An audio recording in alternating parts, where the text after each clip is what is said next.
The Reller parcel donation is nearly complete. Tomorrow afternoon, we will be exchanging signed documents for those deeds. The property appraisal is scheduled and the deed recordation will be concluded before the end of the year.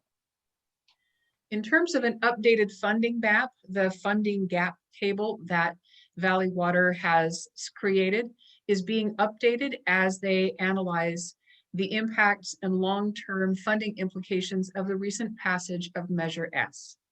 There have been a number of other pressures within Valley Water, and so they have been a little slow in getting that back to us, but we anticipate that update to be complete in early 2021. So watch for that at the next board meeting in January. We have done 2 of 3 presentations on the Pope Josser Bridge and channel widening project elements. The first one for East Palo Alto to their city council on December 1st, and to the Architectural Review Board of the City of Palo Alto for a study session just this morning. Both of those went well. We had a number of favorable comments by the Palo Alto's Architectural Review Board at this morning's study session, including praise for staff's compilation of a great plan set and documentation for the ARB submittal that the members of the ARB commented was complete, thorough, detailed, and easy to understand. They also made several suggestions and comments that they would like to see for the January 21st formal hearing, and we will be working on answering their additional questions about details such as the bridge railing and specific trees that will either be protected or removed in their rationale. So among other details. We will be going to the Menlo Park Planning Commission, I believe on January 25th is the proposed date. And the Architectural Review Board, Palo Alto staff, and Menlo Park staff are communicating and coordinating closely. Before you today will be also an RFP, a proposed contract for the 100-year flood protection evaluation of detention basins. As you will recall, that RFP was released. There was only one responsive reply to that RFP. The proposed consultant agreement we'll talk about as item 6B on the agenda. For Safer Bay, FEMA and Cal OES, of course, have their BRIC grant opportunities. We responded to that opportunity with a submittal on December 3rd. Menlo Park is the lead sub-applicant to that grant opportunity. In addition to Menlo Park, other participants were Facebook and PG&E, as well as the JPA. Tess did and Kevin did a lot of heavy lifting on the information that was part of that December 3rd submittal, and then follow-up responses to Cal OES questions were submitted on December 11th. And that concludes my director's report. Does anyone have any questions on any of the items on the director's report? All right, I don't see any board comments at this time. Do we have any public comments? I don't see any public comments. Okay. Okay. Oh, we do. Go for it. I'm sorry, I didn't get in there. Thank you very much, Director Freeman. I just want to say that I watched the ARB presentation today, and the entire thing was outstanding. I thought it was the presentation was tuned perfectly, I think, to the expertise of the people that were looking at it. I realize that as you bring different parts of this to different people, that's going to shift around because they're going to be looking at different aspects of it. And I thought the staff responses to questions were extremely thoughtful and very to the point. And I just want to really appreciate how sometimes it's very challenging when you look at some group of people like this who are really looking at those architectural details, like so much conversation about the bridge. And yet what we're looking at is a much bigger picture thing. And I think the staff handled all those questions very well. I was very, very pleased. So thank you very much for all your hard work. Thank you for your kind words. All right, do we have any more public comments? I don't see any. Okay, if we don't have any more public comments, we're going to move into our 2020, a brief review of 2020. Right. So the document in your packet and posted along with the board packet documents is just a quick 2020 year in review. We are providing this for both board and staff and community reference so that there can be a convenient look back on what were the key action items and accomplishments of the calendar year 2020. There's no action item about this. It's just for the communities and the board's reference. I'm happy to take any questions about this item and move along. All right, do I have any go for it? May I thank you, Chair Kremen. I just wanted to thank the executive director and the team for providing this. This has certainly been an extraordinary year, and to think about where we were in the before times and to remember, that we had a change in leadership and that all happened smoothly, I think is a testament to everyone's professionalism during this year. So I just wanted to make that comment. It was an extraordinary year. Okay, moving along. The biennial FPPC Conflict of Interest Disclosure Notice, otherwise known as Who Has to File a Form 700. I would like to hand this over to Tricia Ortiz, our legal counsel, who can give you some the backstory about this. But from our perspective, the only action that was necessary for us was to update our mailing address. Thanks, Margaret. So the agency must do a biennial review of its conflict of interest code, which the JPA did, and determine no changes are necessary. So we just need to submit the notice to the FPPC. And this is just an informational item to show the board what will be filed with the FPPC.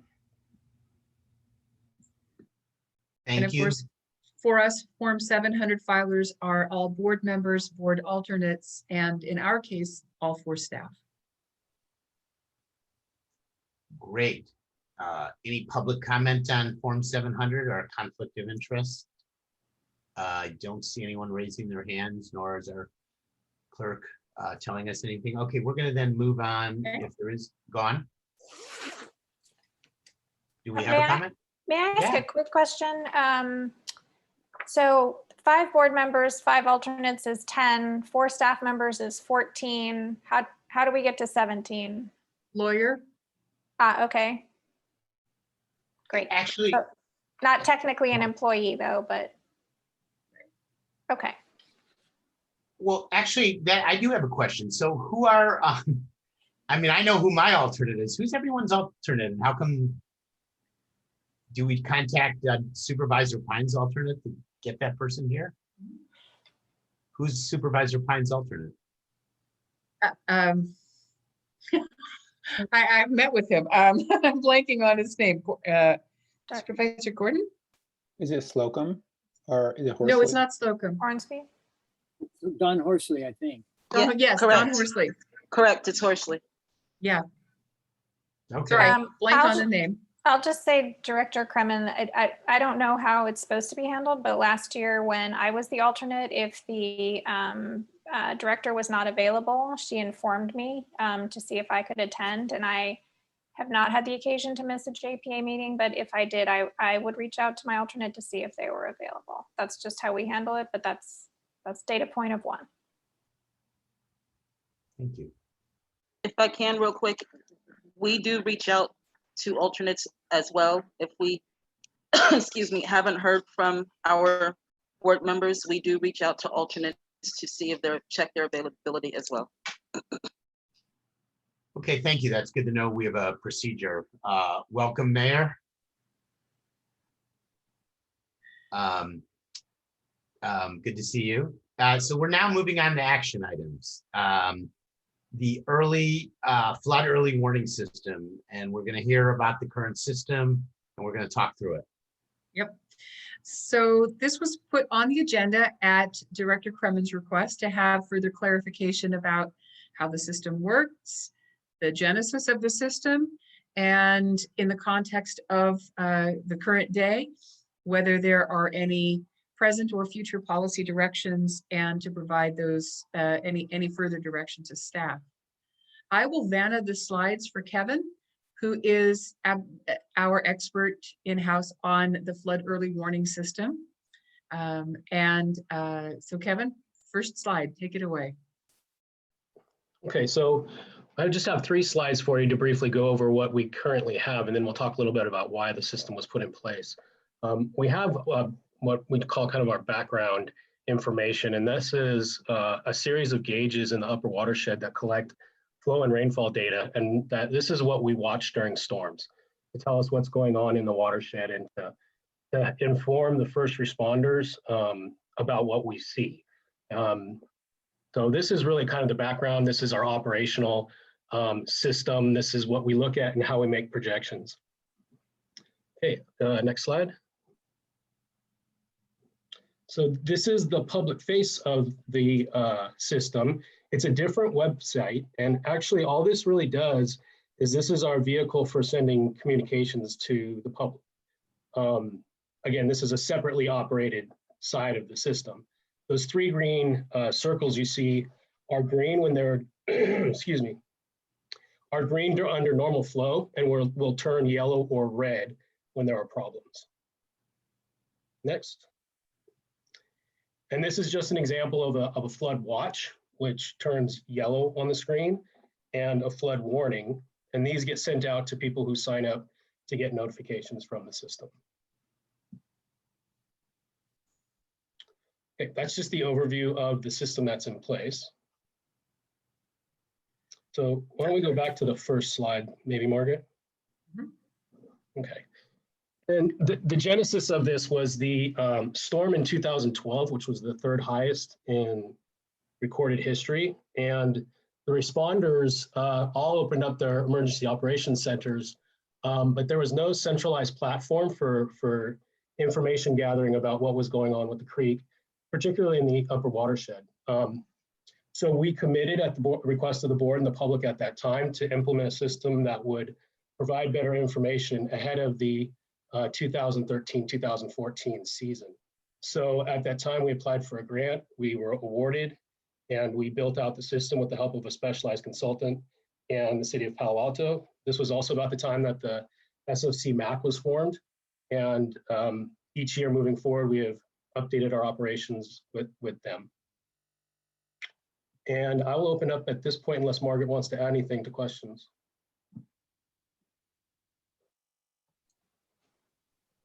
I think the briefing for the board that was in your board packet provides more detail about the genesis of the system, its relationship to other either predictive or flood warning systems across the nation, across the state, and locally, as well as how it's utilized by first responders and emergency operations professionals here locally.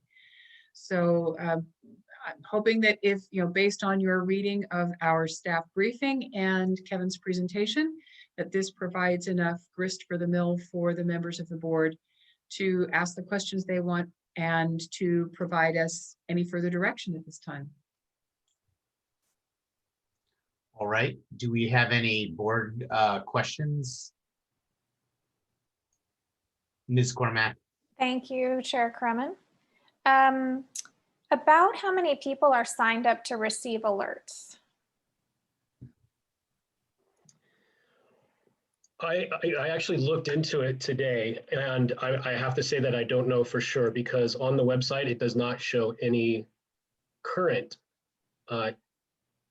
email or cell phone signups, but I know that folks have signed up in the past. So we do need to look into that.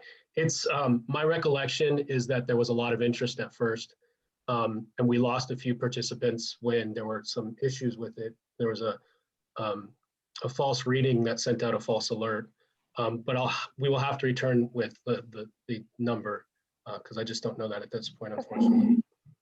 And other emergency alert systems that I'm a part of as a consumer, there's an annual test. Is that something we've ever done? To my recollection, no. Okay. And are the board members automatically signed up to receive these alerts?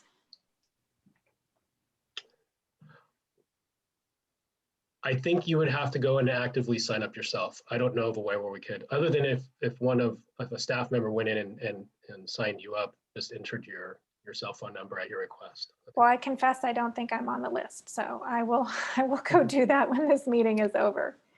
And then what about traffic to this site? Do we have any analytics on it that help us understand how many people use it? Director Cormack, since the new website was launched, I have not tracked any of the data about website traffic for this site or for our regular site. But I can do that, given that it's been the summer season and there are no particular, high level of attention around flooding. I'm not anticipating very much traffic, but we can track those numbers.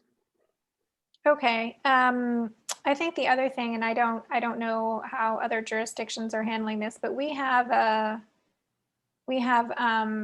the ability to reach far more people in Palo Alto than we were able to earlier this year, based on the shelter in place and the coronavirus situation. So, and to the extent that we want to be sure that everyone is enrolled in the system, we might want to consider sharing it in whatever the city's regular communications are.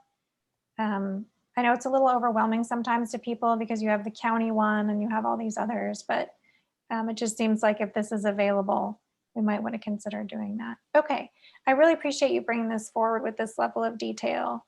And I would be interested in understanding the answers to those questions at another time. Thank you. Any other board member questions on this?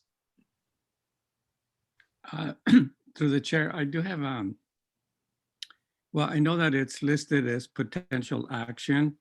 I think as it was noted in the report, and we have, I think this past year, well, this year actually, we're almost at the end of it, but this year, we have left pending, some amendments, potential amendments to the founding documents of the JPA. And I think included in that is the whole question of what exactly does the JPA do when it comes to emergency preparedness. So I think to me, that's the larger question that maybe we can more fully address at the next meeting. I just don't feel like maybe tonight we're ready to do that, because I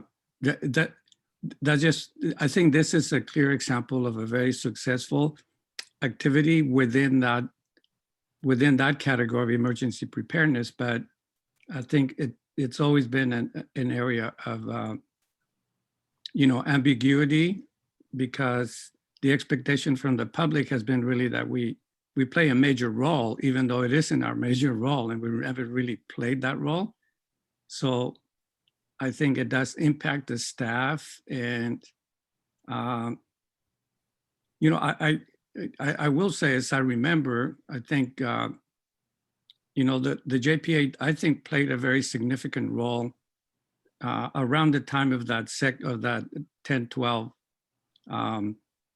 or December 12 flooding, to really convene all the different entities, because just geographically, because of the creek, there not only are there different cities, but the county office and the fire departments. And, we really found out that there wasn't a whole lot of communication during that time. So I think we did play a role in bringing everybody together, which I think now, I think my sense is that they're definitely much more integrated in a certain way, at least for flooding, which affects us. So, I think this is a great service, but working out the details of who exactly runs it and, the whole thing is something that we may need to discuss further. But then I think there's already proposed language, we just haven't finalized, is that the JPA can provide information, and I guess this could fall under that, but it's also maintaining it. And I don't know, so I'm not sure. and the staff, I'm sure, could either now or later tell us how much time it takes or what expenses there are. I know that yeah, so that, I think that those would be my questions. And,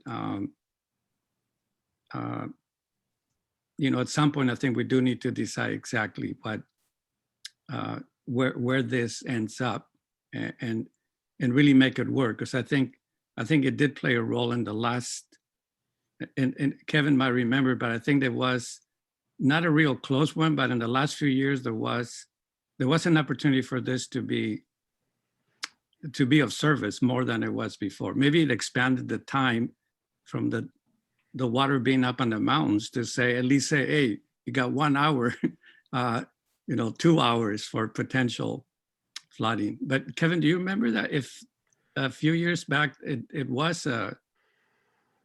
did provide some really key information, as I remember.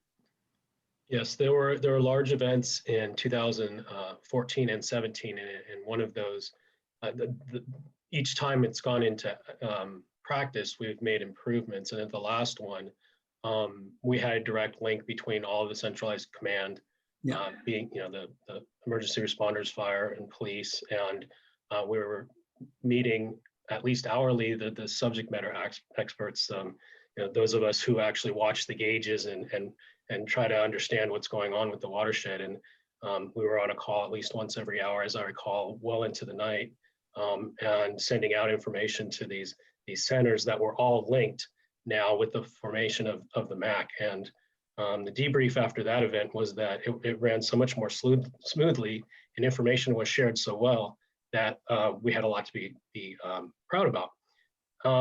We didn't have any major flooding, but those agencies felt like they were in a really good position to understand the situation on the ground and in the creek. So there has been some success there. I can speak with knowledge about the background with the agency folks. I don't know about the interface with the public. That I did not participate in that piece of the system during those events. I don't know if people were getting alerts regularly or how well it worked. I just don't have any firsthand knowledge of that. Okay, those are my comments for now. Questions? Thank you. Thank you. All right. Thank you. Any other board member comments? I don't see any. So Ruben suggested we kind of go over this again when we're updating the JPA documents. I mean, I have some questions on what happens if we get it wrong, and will we be in trouble? And do we have any insurance to cover that? As we know from as the water district knows from the President's Day flood, even though we're not in the emergency business, we got sued for over $300 million. And people say one of the claims is the flood warning wasn't right. So, and suffered some inverse condemnation claims that I can't go into them, but could be costly. So maybe we could go over that more when we have the other meeting, as you suggested, of the scope of this. Yeah, so Gary, the reason I was mentioning that in part is because, I mean, it does seem to be a very good, it's a good service. I think as Kevin was saying, that the question is, somebody should have it, maybe the fire department, and then have the insurance or all of that. I think what you're raising definitely a very practical, real life issue, of the liability. So I think talking to those entities or somehow legally, I don't know, maybe we could hand it over to the federal government, and they could be in charge, and then they'd be liable, and be able to cover it. But no, I think that is exactly the thing we could sort out so that it can continue, even if we're not responsible for it or we're not the ones. Yeah. And anyway, I'm just putting those concerns, but I definitely agree with you on that real big one, that the potential liability, because could be wrong, and then that's a problem. Plus I can't tell you how tough it is to have the members of the public say, come to every board meeting and saying, well, you didn't give a warning, or you did Yeah. give a warning. No, I Not know. admitting guilt in this discussion one way or another, Yeah, but it's actually pretty heartbreaking. right. Yeah. And we have a lot of insurance. So do we have any insurance for this? We have, the organization itself has general liability insurance, has directors insurance, directors and officers insurance, and has errors and omissions insurance. And we can probably go back with counsel and our SDRMA insurance provider to sort of validate the coverage of errors and omissions insurance against those kinds of circumstances that you've raised, Director Kremen, about whether that would be an applicable policy coverage in the event that there was a warning and someone misinterpreted it, or there was a warning, but we didn't caveat it correctly, or We didn't give a warning and we should have. we didn't give a warning and we should have because the system failed for some reason. Exactly. Or it didn't So- work on the mobile phone, which I'm using. Right, or which is an issue that you've raised, right? So is our vice chair still here? Hello? Can Yeah. you take over the meeting for a couple minutes? I have a situation here. Oh, okay. No. Okay. Yeah. Great. Thank you. Yeah, so I think it sounded like there were no other comments or questions from board members right now. But are there any requests from the public? Can you help me with that and see if, Director Ricca? yeah, This is Gary Hearn. I'd like to just make a comment. Going back to the information gathering, I believe, and Kevin can correct me at this. So one of the elements that helps determine flows and streams is saturation of soil. And I think at the time this was set up, we actually, I think it was mostly Kevin, investigated the idea of getting soil sensors to give us yet more information and more predictability. But my memory is that it would have required so many and such an extensive network that it was decided against doing that. And I just wanted to put that in there because people are always asking for more data and more data. And I think the amount of data gathering that you've settled on, I think is really very adequate for the purposes. But Kevin may have a comment on that. Thank you very much. thank you. Yeah.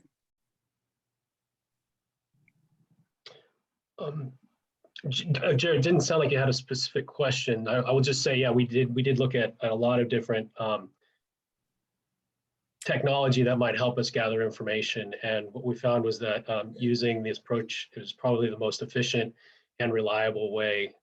When you get into lots and lots of small scale measurements, it's really hard to paint a big picture. It's much easier and more reliable to look at stream flow data that we know, water is in the creek and coming down towards the floodplain. Okay. Well, it's not a question, Kevin. I just meant it to be a comment so people understand that there was significant research that went into the whole upstream part of this to get the data gathering system put together, which has worked out to be very well and very accurate, I would say. Mhm. Yes, agreed. And we did that research in the context of a public setting. So a lot of members of the public with specific knowledge and expertise about these technologies lent us their free advice. So it was very helpful. Any other members of the public? No. Okay, hearing none. Again, I think there are a few issues that we probably need to delve into more depth and then come back and make some decision on how we proceed. That sound okay with? Yeah. If I understand the will of the board correctly, you'd like more information about the specificity of insurance coverage. Yes. You'd like to, of course, reconcile the roles and responsibilities with regard to this warning system with the language in the JPA members agreement. I think I heard from Director Kremen that he'd like to have some more information about how this system works on mobile phones and how that interface can be improved. And if it's possible, and probably at what cost. And Director Cormack was interested in there being an annual test whether or not board members are automatically signed up, and some more information about traffic to the website. So, and raising the profile of the alert link through communication channels with our member agencies. So all of those things are things we can attend to in the future between now and our next conversation. Okay, thank you. All right. So, you know, I don't have my agenda right here. So what is next? I think Gary's still not back. What's next? Let me stream through here. The next agenda item is an action item 6B, the proposed consultant agreement for Upstream detention. And you have a one-page brief in your packet describing the process for this. To remind members of the board and the public, this RFP was released in response to our now opportunity to access Stanford lands to do a review of the feasibility of detention basins upstream of the middle reach of the San Francisco Creek. We released an RFP. We, for various reasons, only received one responsive proposal. And I will let Kevin take this on because he has been most involved in this as the leader of all things upstream. Okay. Yes, just briefly to add to that before the board considers the contract, Woodard and Kerr and the team that submitted the responsive proposal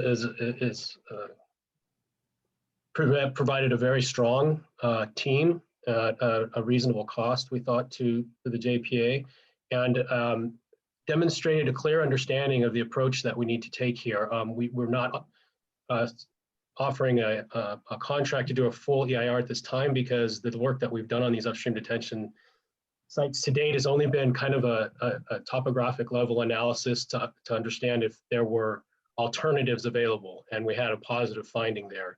There does need to be some preliminary engineering done, some field work and data collection to understand if these are technically feasible, if they will actually function the way we'd like them to function. And we want to answer a lot of these questions before we offer and award a contract for a full EIR and do all the environmental analysis required to complete that study. So at this time, this is the contract we're offering, and we're envisioning about a 9-month work window to get this done. Okay, any questions or comments from board members? I think. May I share, Abrika? Sure. Yeah. Thank you so much. Well, first of all, I want to compliment staff on the Exhibit A. It was very straightforward and easy to understand, even for non-technical people. So thank you for that. So let me just test my understanding here. We put $431,500 in the budget. And as I recall, that was for the whole EIR, I think. That's the way to envisioned. It was for the EIR and some other activities as well. I'm hoping that Tess and Kevin can chime in here because the way that budget was allocated predated my tenure. And so they have more intimate knowledge of exactly where the pieces in that budget were intended to be directed. The amount for this consultant agreement is less than that amount. So it's within our budget to do this work. It does not encompass the full cost, however, of an EIR. So it looks like Ms. Byler had something to add, and then I'll keep going on this line of questioning. Okay. Yeah. I was just going to say that the other two projects were the arborist evaluation and the survey by Kieran Wright for the Reller parcel. It was an ALTA survey. And so that's the extra funding. That's the delta between the 250 and the 431? No, we received a cost estimate, and that was what the EIR was based on. It was a supplemental EIR because, of course, the detention basins were evaluated at a programmatic level. So the cost estimate was somewhere around $375,000. So that's the number that we used. And then the extra funding was for the 31,500 is the Kieran Wright Reller survey, ALTA survey. Okay, and we've already spent that money, or we will? Yes, we have. Okay, so there isn't really 181K left. There's 181 minus 31, so 150K. And have we already paid for the arborist evaluation? Yes, we And have. how much was that? It'll probably be, because we've got a supplemental that was approved. I last remember, month. yeah. So that's the supplemental a month, which I don't want to give a number because I could be Okay, wrong. all right. Okay, so I'm just trying to understand if we still have enough in the budget to do the second part of the process that Ms. Bruce was referring to. It's feeling like we might not. So help me understand if we have a gap. The second part of the process being a full EIR, should that come to pass. Yes.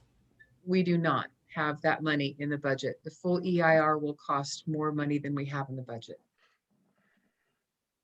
Okay, and at the completion of this in 9 months, where are we in the year? We would already be in the next fiscal year, correct? That is correct. So then that would be in next year's budget. That is correct. Okay. All right, those are my questions. Thank you. Yeah, definitely a good question that we have to deal with the finances. So any other questions or comments from any board member? Director Combs, I think, and Gary's not back. I guess he'll let me know when he's back. Hope everything's okay. All right, any members of the public wanting to speak on this contract? Well, it's definitely a good next step since we're now delving into that whole area, which we've been trying to get at for a while. So if there are no comments from either board or the public, then I think I could entertain a motion. We do need to approve this. Is this by a resolution? Do we have a resolution? Yes, sir. Director Abrika, I'd be happy to authorize the executive director to enter into this consultant contract with Woodard and Curran. Yes. Is there a second? Director. Well, I'll second. If there's none. All those in favor, if you roll call. Yes, we have to do that. I believe we'll do a roll call, Vice Chair. Okay, start Yeah. with Vice Chair Abrika, Yes. Director Cormack, Yes. Director Combs, Yes. okay, and Director Kremen. Do we have you yet? Okay. Okay. All right. Well, it passed. So we'll continue then with our next item. Thank you.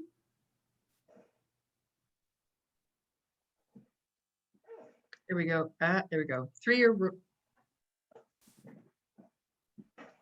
Our 3-year rolling work plan. Staff has prepared a 3-year view of anticipated and proposed work and our priorities. Our intention behind this is to provide both board and community members greater transparency about and opportunities for input to our priorities and our level of effort for those priorities. So in your packet, you have about a 3 or 4 page table. I can also pull that up on the screen if that would be a handy reference for you. If any members of the board or community have input, we would welcome that and would like your approval of our, what I call a 3-year rolling work plan as each year comes closer. You know, the year 1 is pretty clear. Year 2 is a little foggy. Year 3 is kind of spitballing. Each year is a little closer, so we will just continue this process, but it's important for both the board and the community to have an opportunity to see that there are many things that we work on that have long horizons, and to know that many of these things just take a long time and we work on them for a long time. Yeah, it might be good to put it on the screen just for reference if there are any questions on. Okay, give me just a For the moment. public to see. Yeah, let's see. Give me just a moment here to find the right file. I thought I had it handy. Wait a second.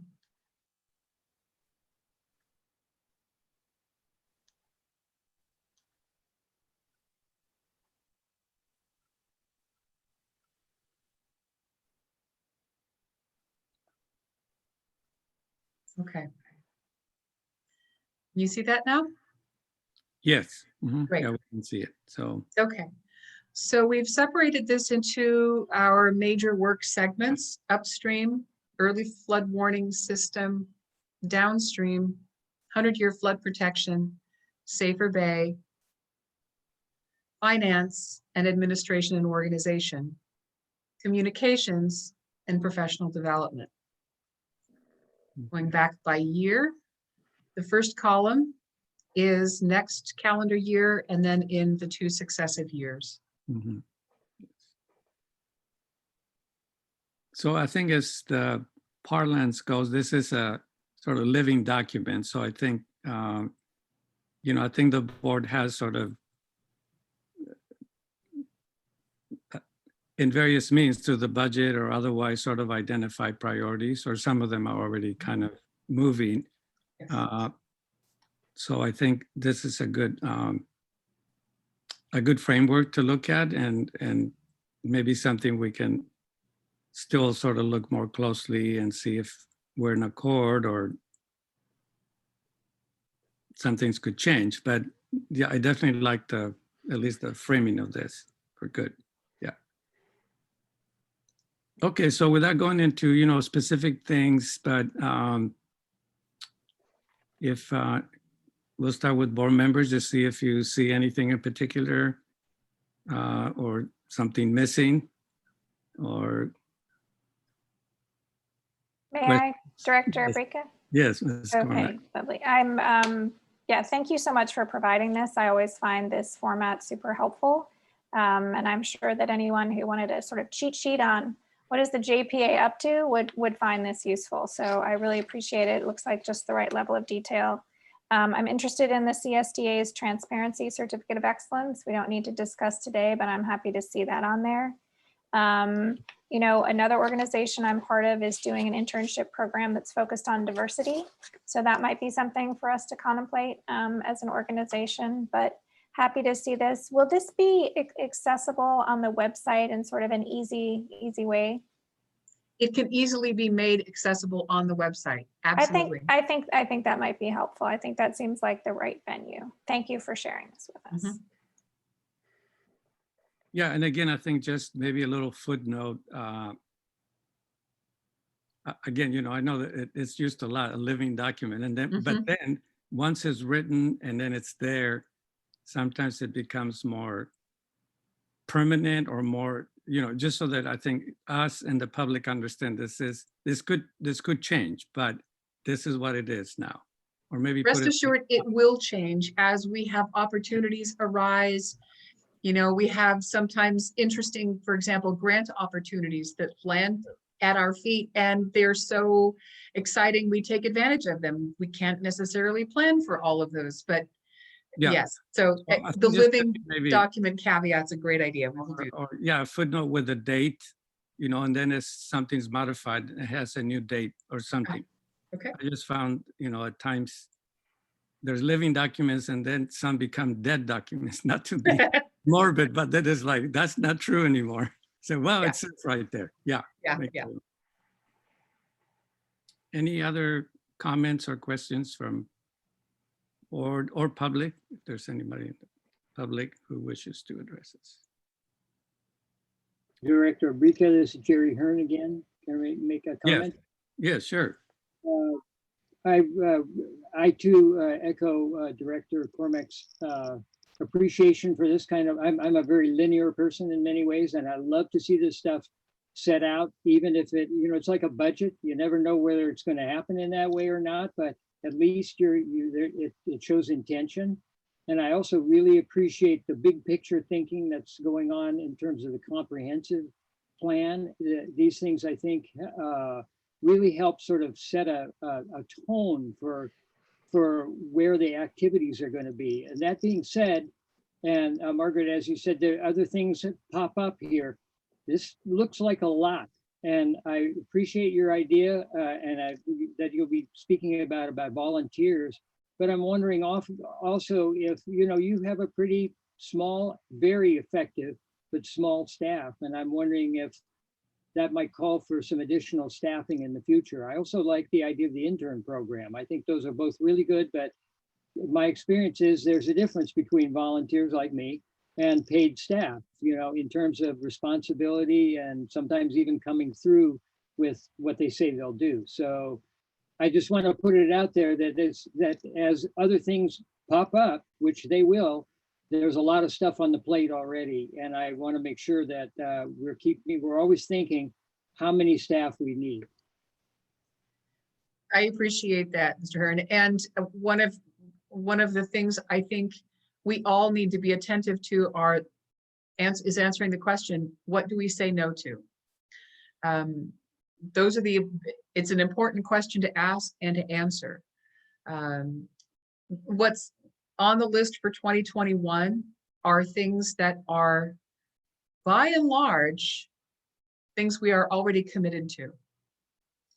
There are a few new things with regard to the CSDA transparency and some other administrative and finance action items. But those, I think, are all going to serve the organization well in terms of enhancing our efficiency, improving our outreach and communications to the board and the community and other local electeds. So that will improve our traction, if you will, for things like grants and other opportunities in the community.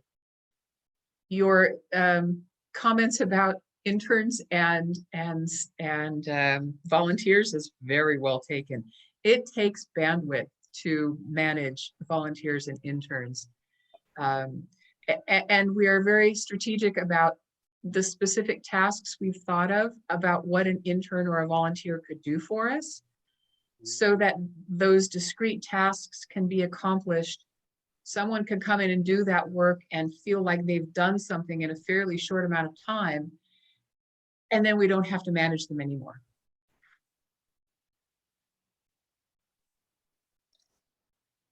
Okay, any other comments?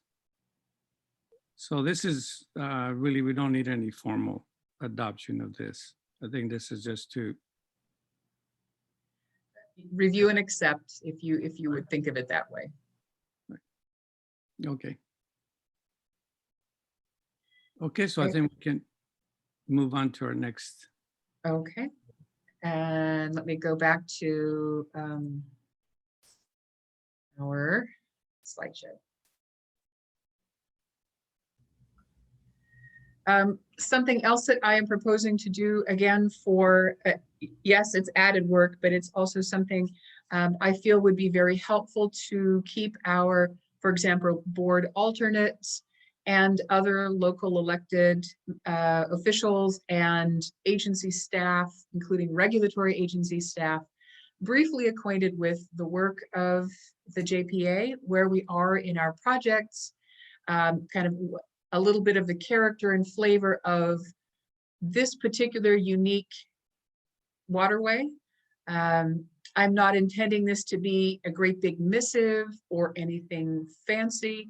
You had an example newsletter, draft newsletter in your packet that was, I think, only about 3 or maybe 4 screens long. So it's a quick read. The audience that it's intended for, again, are the people who are often those that we tap for either board membership or support for grants, or with whom we are engaged in projects, or our regulatory engagement partners. So just a way of keeping everybody on the same page and up to speed with what the JPA is doing.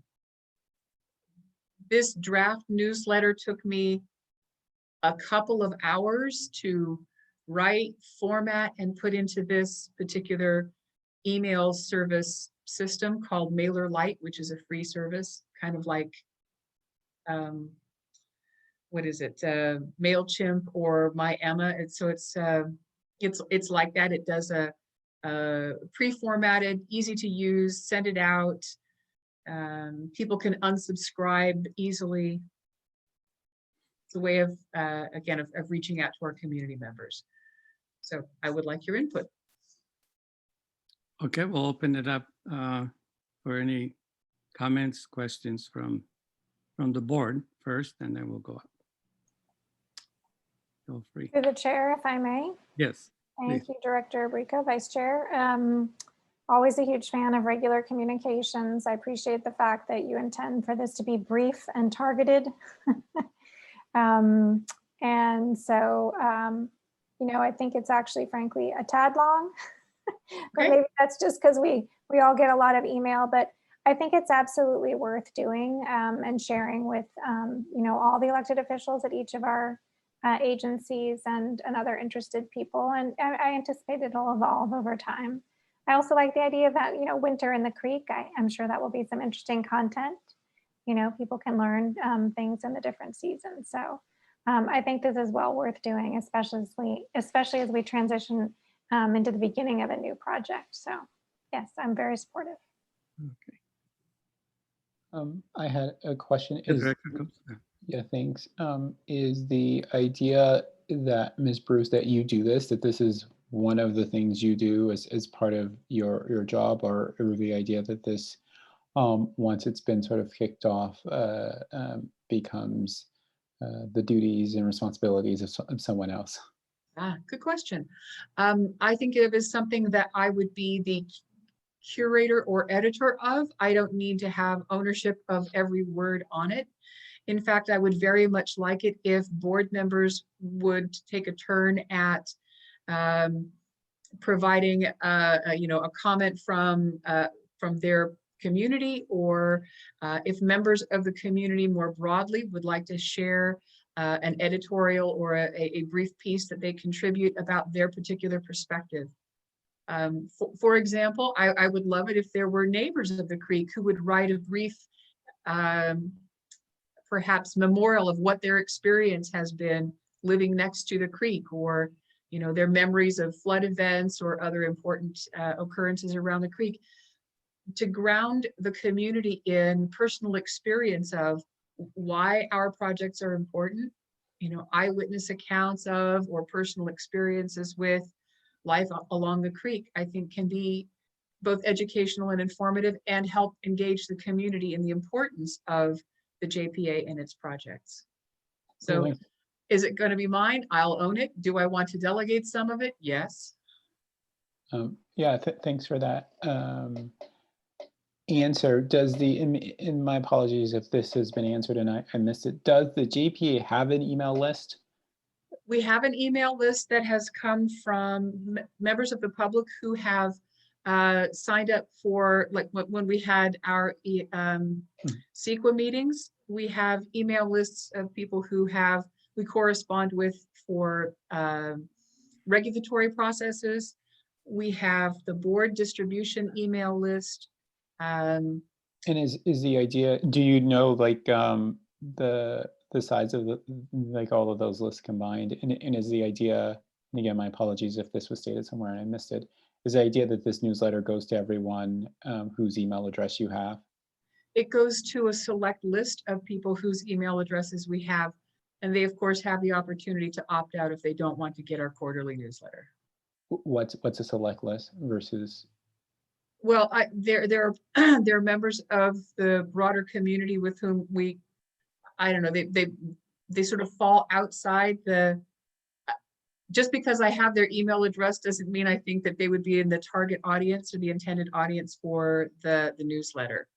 Yeah, I would say my suggestion, I know this is all in sort of, it's still a little bit in ideation, to lean more on the side of complete sort of transparency and distribution. And then of course, if you're using MailChimp or something, there are levers by which people can let you know that they don't want to receive your emails. Just because I think I would, again, prefer a scenario where the board isn't, or excuse me, the JP isn't making a decision about who's on this list, but can say that, like, essentially, you know, every email address we have, we sent it out to, and anyone who wants to opt out can Right. opt out.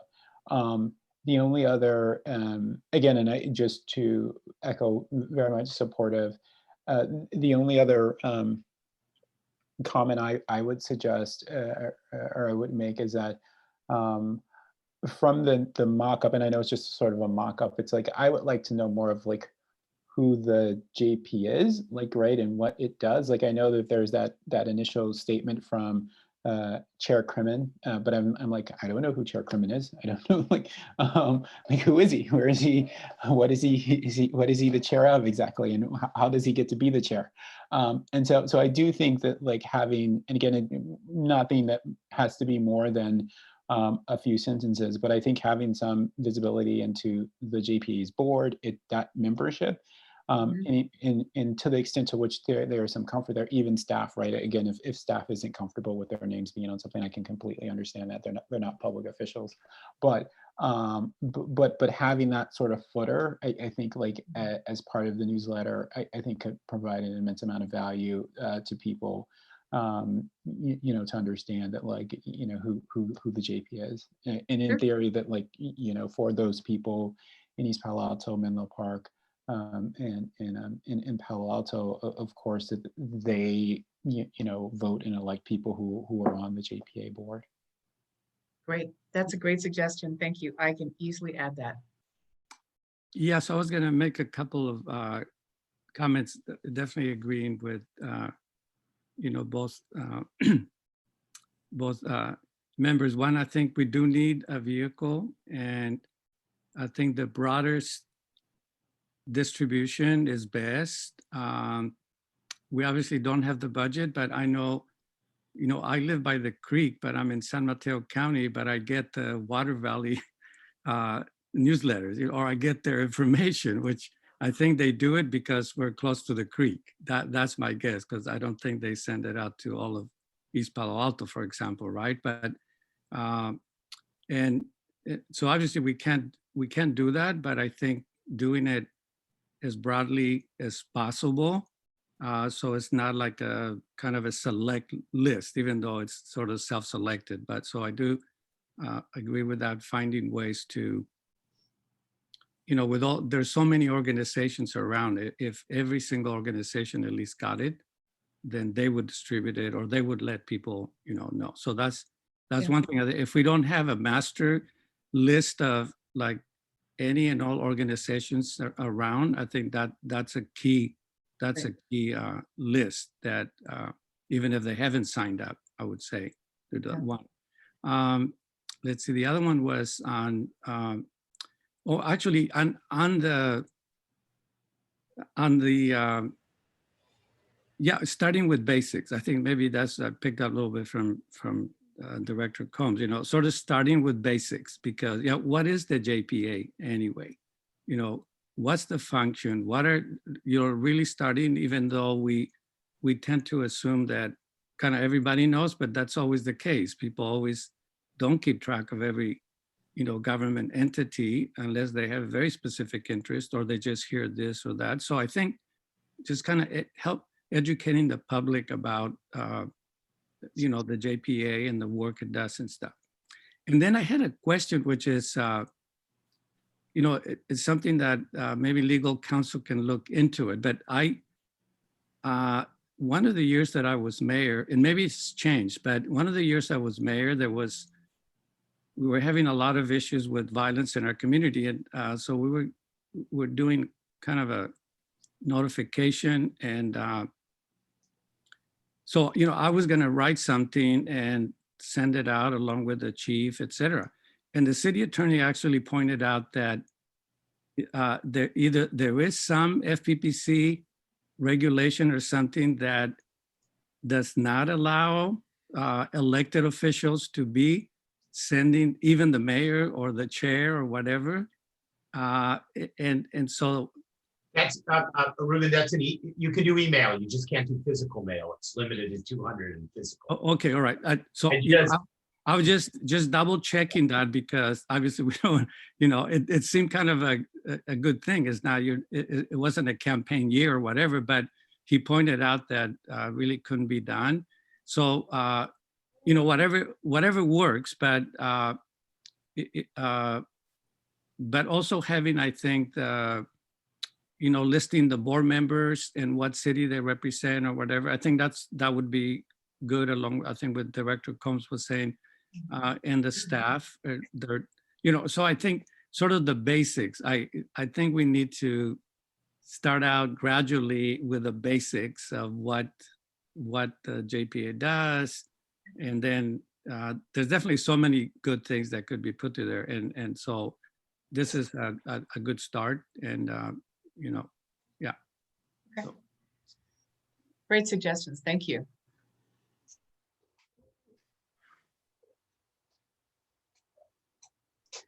All right, sorry about that Oh, situation. no. All right, good.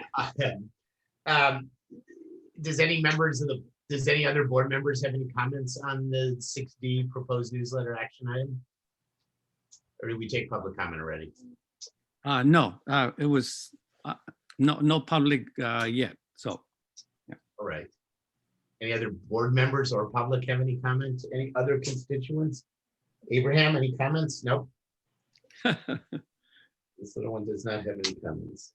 Just wants milk. All right. Well, does anyone want to have any motions or anything like that on this thing? Or direction? A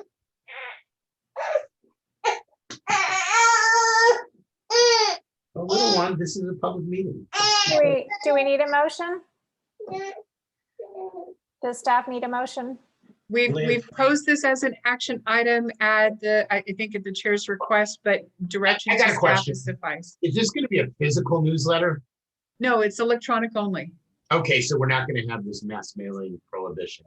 No. issue. I don't want to deal with postage. I just want to deal with electrons.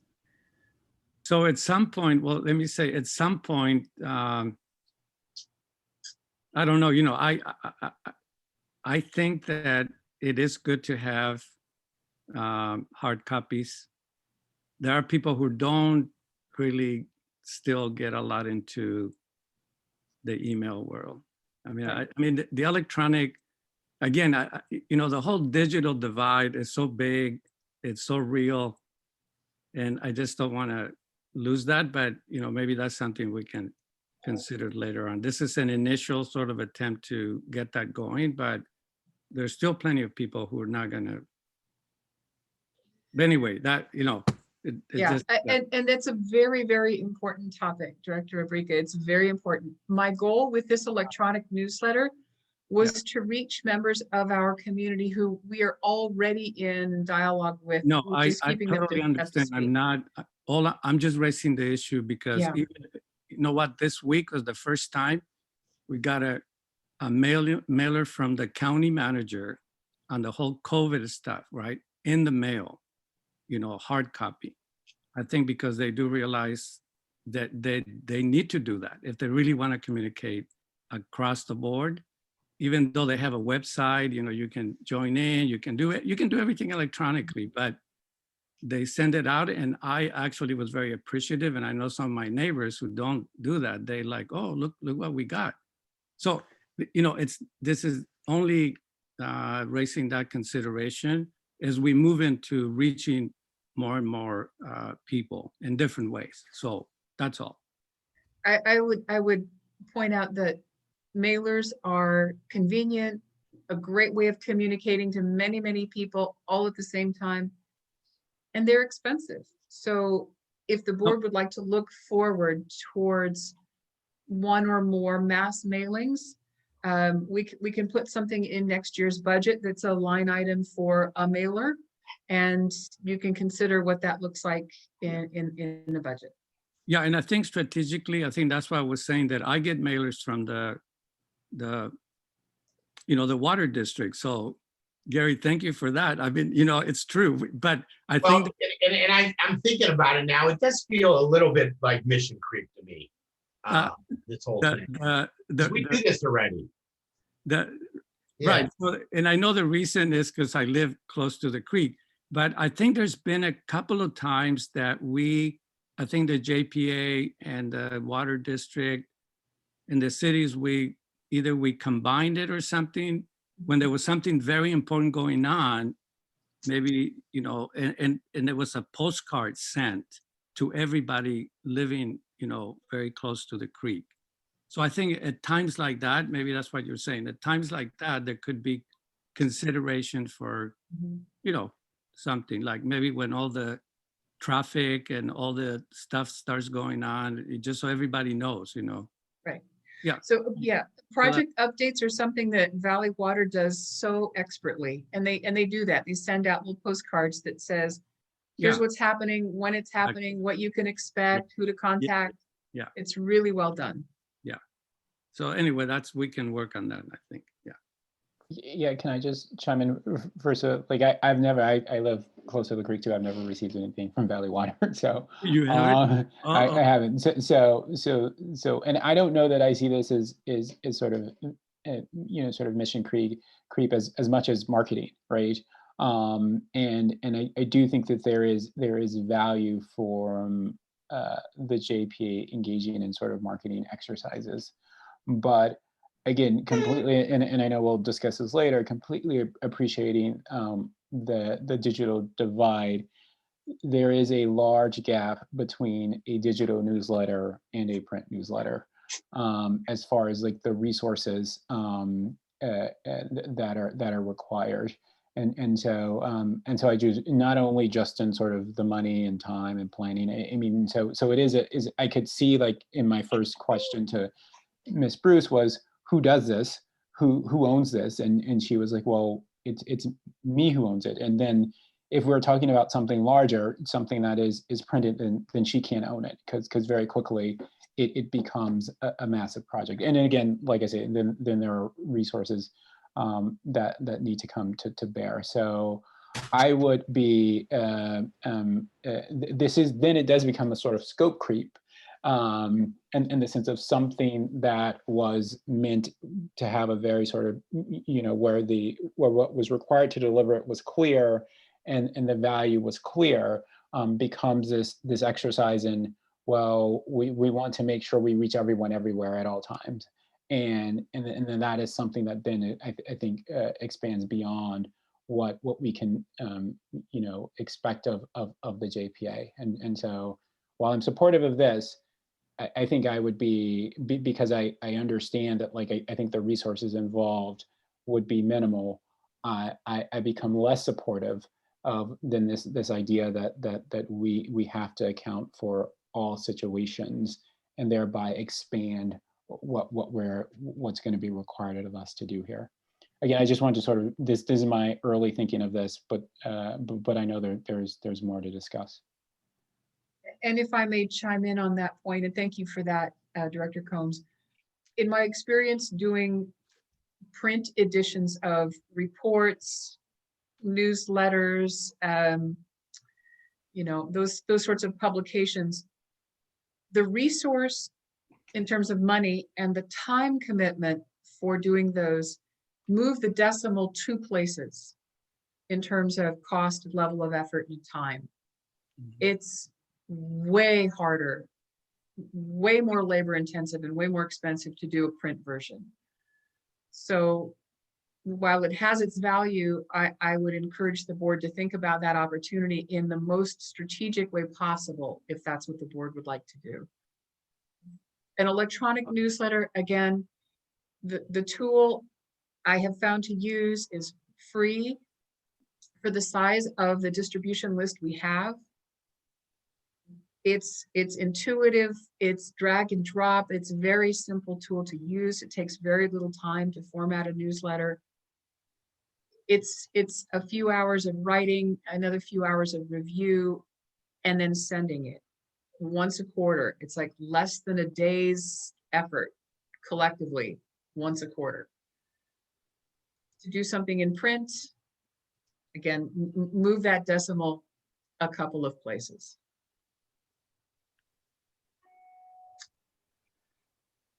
You know, I think that I don't want to volunteer our resources, but now I'm volunteering our resources. I mean, this is kind of what we do. We send out, I know for, you know, we have a big mail room and we send a bunch of stuff out because we represent a lot of underserved communities in Santa Clara County. And we do, I think one of our policies is it's got to be in the physical mail too. I am a little bit worried about that issue. But have you talked to Valley Water and found out if they're willing to maybe cover the cost, or they have a mailing list for physical mail? Or what their schedule is? So my understanding from having worked on the winter preparedness mailer this time last year, that the way Valley Water can use their resources for communication for the San Francisco Creek JPA is limited to those addresses inside Santa Clara County. So just Palo Alto addresses get those hard copy mailers. Soft copy editions are provided to Menlo Park and any unincorporated properties. And there are a few courtesy copies delivered to the city of East Palo Alto, along with a soft copy for their use, however they deem most appropriate. So there's a very large segment of our intended audience that Valley Water doesn't really have the legal remit to do mailings to. Have you checked that? I didn't know that. Oh yeah, oh yeah.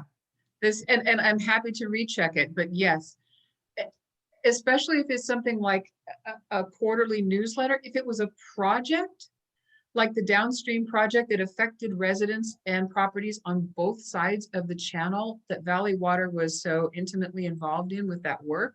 Oh, that's so sad. That's, that may be a different story, but my understanding very emphatically from that I learned from working on that project is there has to be a nexus with the Santa Clara County residents for them to do the mail distribution to it. Thank you.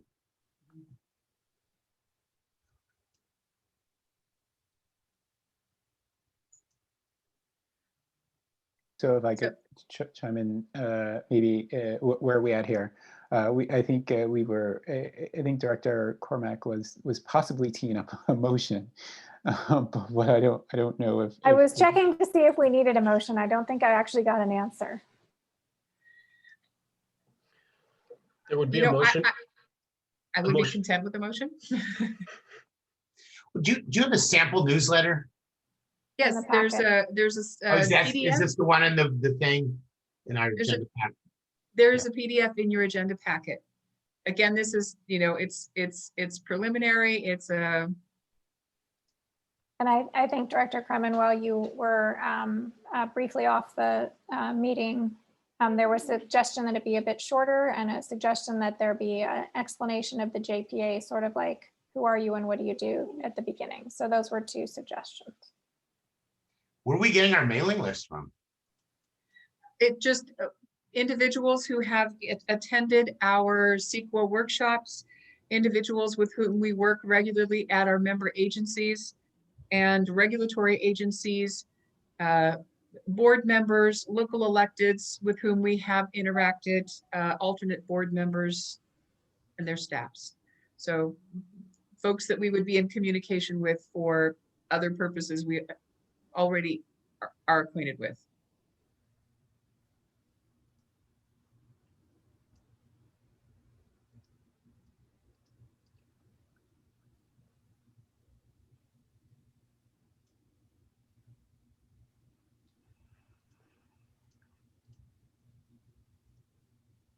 Does anyone have any comments or motions or anything like that? Happy to move approval of a proposed quarterly newsletter to be prepared by the executive director and go to our existing email address list. I'll second that. I would only add the possibility of like maybe sort of couching this as a pilot program, and that we'll have like a couple of check-ins to see if there's a value, and then to then like maybe make a determination on this physical mailer question. Happy to accept that. Mm-hmm. All right. Do we have any members of the public who'd like to comment on this motion and second? All right. Any other further board discussion? If not, roll call vote. Director Kremen, Sure. Director Cormack, Yes. Director Abrika, Yes. Director Combs, Yes. motion passes 4-0. Okay, so we did 6D. We're moving on to 6E, the schedule. So in your board packet is a calendar of the dates. Again, in 2021, fourth Thursday of each month is proposed. We're going to continue that tradition. November and December conflict with holidays, so they, like this year, will be on the third Thursday. And would that be the same time, 3:30? Yes, sir.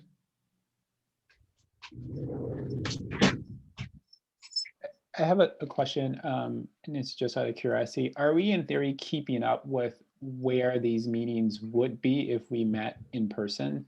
Like that sort of cadence where we rotated between the different chambers, or have we sort of lost track of that that rotation at all? Since I've never known anything other than virtual meetings, I completely don't know what the rotation is. So where we would be were we not Zooming. Yeah, If Kevin, I can take it. okay, if you're Excuse me. able to, sure. Thanks, Kevin. I appreciate that. We do keep track of the rotation of where it would be. As you note, none of the city council chambers are open to us right now. So we are sent, this was prepared with the knowledge as of right now, we would all be continuing in a Zoom situation. But yes, we do keep track of where the meetings would be. Thank you. And may I, Chair Kremen? Yeah. I think the other thing that's never been entirely clear is, do we have sort of a desired end time? I realize that the meetings can go on, but it's just helpful for scheduling. I mean, it's usually 2 hours. Is that a target? Have we ever made that more clear? We've The never, meeting- to my, Oh, go ahead. Sorry, go ahead, Kevin. I'll take this one. We've never, to my knowledge, had a prescribed time for board meetings. There have on occasion been where a board meeting needs to ask for a hard stop time for another commitment, and we always allow that board member to make that request at the beginning of each meeting. Okay, but in general, is it the expectation that these are about 2 hours? Okay, thank you. All right. Yeah. Well, I had a question, which have we ever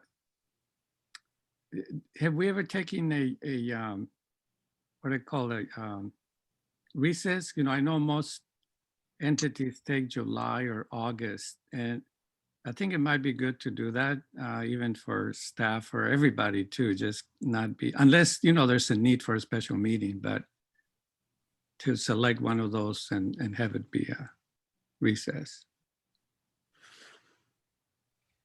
We should I think coordinate that's with the cities. Yeah, I Yeah. think that's a good suggestion, especially in terms of giving staff a break. In Palo Alto, our break is July.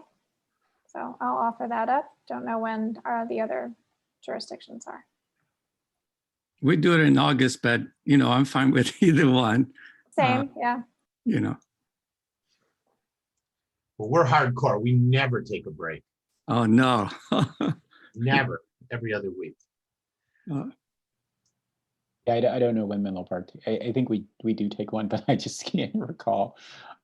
So I'm supportive of the idea, obviously, and whenever works best for the members of the board and staff is fine with me. All right. Well, do we have any public comment on the schedule? So sad. I'll make a motion to approve the draft meeting schedule. Second. Any further discussion? Oh, go on. That includes July recess, and I'm sure our chair, whoever the chair then will recess in July. Includes a recess date to be determined. Yeah, Okay, too. sounds horrible. July meetings. I mean, I'm okay with July. I was just raising this that we do in August, but why don't we just agree on July? Well, no, because let's find out what Menlo Park is. If it's also Oh, okay, August, that's we should true. do Menlo August. Yeah, for That'll be sure. good. Yeah. Okay, that's true. Well, we could meet and then make Palo Alto pay lots of money when they're on recess. Just joking. Pretty sure. Okay. I'm pretty sure whoever the director is will show up for that. Okay, we got a motion second. Can we have a roll call vote? Director Kremen, Yes. Director Cormack, Yes. Director Abrika, Yes. Director Combs. Yes. Motion passes 4-0. Wow. Excellent. Let's move on to number 7. Does any board members have any comments, announcements, information only, discuss the feelings, etc.? No, I guess no one wants to discuss those. Oh, wow. Well, we're going to move on to closed session then. And before we go there, if we have any members of the public who'd like to comment on any of the agendized B and C, it is that time. Does anyone from the public would like to comment? Clerk person, any comments? The only do one would not be see that Director Kremen was not present for the roll call vote on item 6B. So if you would like, you can register a vote for the consultant contract for Upstream Detention. I don't believe you have to, but it's at your discretion. Sure, I'd be for it. Got to get that done. I definitely want to thank our executive director for not only getting this in order. Well, let me just start with getting this done after when we weren't getting it done. Thank you. So we're going to go into the closed session if we can, because I don't see any public comment. Great. Exciting. Can I see that baby? Oh, sorry. I forgot to mute. Sorry. I guess we're being taken to close. There. Let me take this.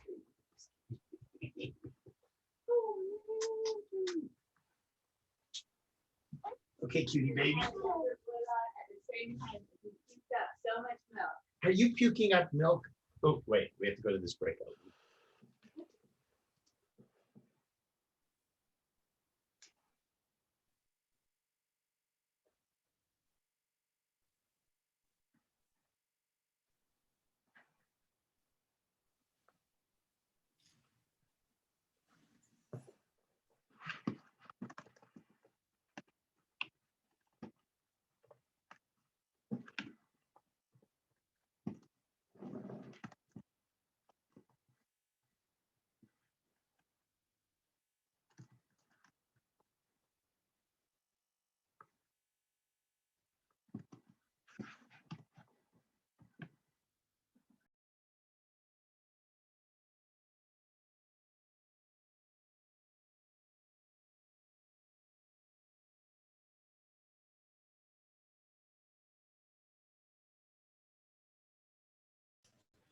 We have no reportable action at this time.